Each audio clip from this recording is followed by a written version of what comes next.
যদি এই ধরনের একটি স্মার্টফোন থাকে তাহলে 1 থেকে 2 মিনিটের মাধ্যমে তৈরি করে নিতে পারবেন কাপড় দোকানের ব্যানার ডিজাইন।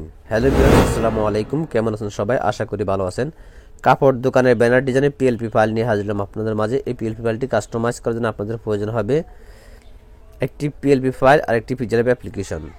ভিডিওটা সম্পূর্ণ দেখে 4টি সংখ্যার পাসওয়ার্ড সংগ্রহ করে প্রথমে পিএলপি ফাইলটি ডাউনলোড করে নেবেন। আর এই পিএলপি ফাইলটি কাস্টমাইজ কীভাবে করবেন এখন আমি এই ভিডিওতে দেখিয়ে দেবো। So let's get start.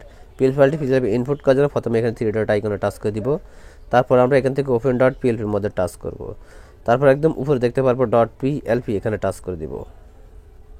Well, আপনারা দেখতে পাচ্ছেন এখানে দেওয়া আছে কাপড় দোকানের banner design PLP file part 1। এই পিএলপি ফাইলটি আপনার 4টি সংখ্যার পাসওয়ার্ড দিয়ে ডাউনলোড করে নেবেন। তারপর ফাইলটির মধ্যে টাচ করে দিতে হবে। তারপরে আপনারা এখানে দুটি অপশন দেখতে পারবেন, একটা হচ্ছে ওপেন অ্যান্ড অ্যাড, একটা হচ্ছে ওপেন অনলি। আপনারা চাইলে যে কোনো অপশনে টাচ করতে পারেন। তো আমি এখান থেকে ওপেন অনলিতে টাচ করে দিলাম। ওয়েল, আপনারা দেখতে পাচ্ছেন পিএলপি ফাইলটি হিসেবে ইনপুট হয়ে গেছে, এখন শুধু কাস্টমাইজ করব।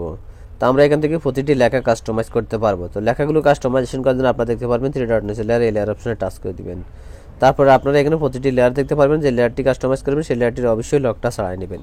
তো আমি এখান থেকে বিসমিল্লাহ বস্ত্র বিতরণ এই নামটাকে আমরা পরিবর্তন করব।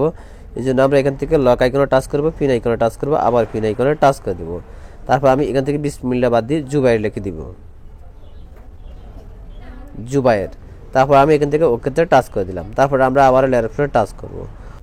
ওয়েল, আপনারা দেখতে পাচ্ছেন বিসমিল্লাহ বস্ত্র বিতরণ থেকে এখান থেকে জুবাইর বস্ত্র বিতরণ চলে এসেছে। তো আপনারা এখান থেকে চাইলে এই বস্ত্র বিতরণের লেখাটাও পরিবর্তন করতে পারবেন। চাইলে আপনারা এখান থেকে প্রতিটি লেখা পরিবর্তন করতে পারবেন। তো আমি এই লেখাটা যেভাবে পরিবর্তন করছি সেম একইভাবে আপনারা প্রতিটা লেখা পরিবর্তন করবেন।